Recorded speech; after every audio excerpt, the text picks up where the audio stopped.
뉴스 돋보기 국회팀 민지숙 기자 나와 있습니다. 어서 오십시오.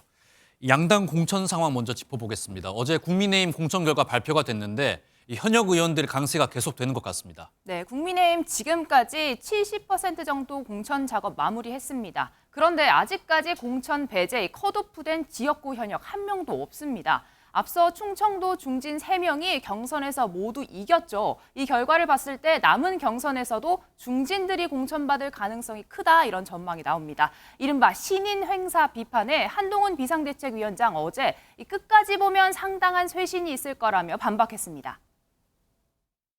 중진급들에 대단히 불리한 룰입니다. 30% 가까이 깎았다라고 하는데 거기서 이기지 못하는 신인이라면 우리 본선에서 경쟁력을 의심할 수밖에 없고. 네, 그런데 국민의힘이 그동안 좀 공천 상황에서 좀 갈등이 없었다 이런 평가를 받았지 않습니까? 근데 남은 지역이 이제 국민의힘 텃밭이잖아요.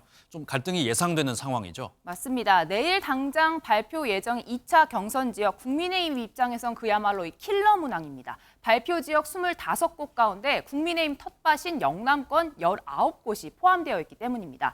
역대 총선에서 평균 40% 정도 물갈이가 이루어졌거든요. 남은 지역에서 현역들의 대거 교체가 이루어져야 하는 상황인데 국민의힘 국민추천제 이 카드를 꺼내들었습니다. 반발이 예상되는 영남권이나 서울 강남과 같은 우세 지역에는 국민추천제로 새 인재를 배치하는 방안 검토 중이라고 하는데요. 국민 눈높이에 따라 쇄신의 칼을 휘둘러 현역들도 승복할 수밖에 없게 만들겠다 이런 뜻입니다. 네, 조용한 국민의힘과 대조적으로 민주당은 지금 공천 갈등 상황이 최고조인 것 같은데 어제 최고위에서는 보이콧 사태가 있었다면서요. 맞습니다. 지도부 가운데 유일한 친문계 인사죠. 고민정 최고위원 어제 인천에서 열린 현장 최고위에 참석하지 않았습니다. 전날 심야 비공개 최고위에서 공천 관련된 불공정성을 지적했지만 묵살당했고 친문계 인사 임종석 전 비서실장에 대한 공천 논의는 이루어지지도 않은 상황에 회의감을 느꼈다고 합니다. 논의를 좀 하자고 저도 이제 여러 차례 제안을 했는데 그것 자체가 공천에 개입이 되기 때문에 할 수 없다는 답변만 제가 지금 계속 받고 있거든요.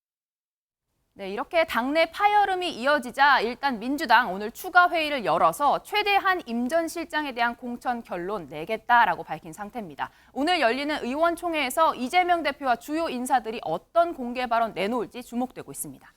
네, 그리고 조국 전 장관이 최근에 창당을 했지 않습니까?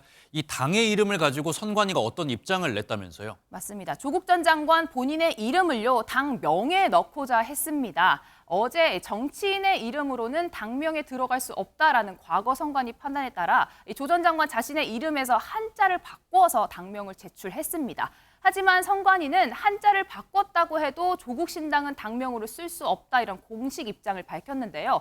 이건 과거 안철수 신당 이 이름을 불어했던 이유와 동일합니다. 정당의 목적, 조직과 활동은 민주적이어야 하는데 한 사람의 이름을 넣어선 안 된다라는 뜻입니다. 이미 대중들의 마음에는 이 조국이라는 두 글자 아무리 한자를 바꿔도 정치인 이름으로 인식된다라는 겁니다. 선관위는 다만 이 조국 신당을 제외한 조국 민주당, 민주조국당, 조국개혁당 등 다른 명칭들은 사용이 가능하다라고 밝혔습니다. 네, 조국 장관의 당이 어떤 이름으로 결정이 될지 앞으로 좀 지켜보도록 하겠습니다. 오늘 말씀 여기까지 듣겠습니다.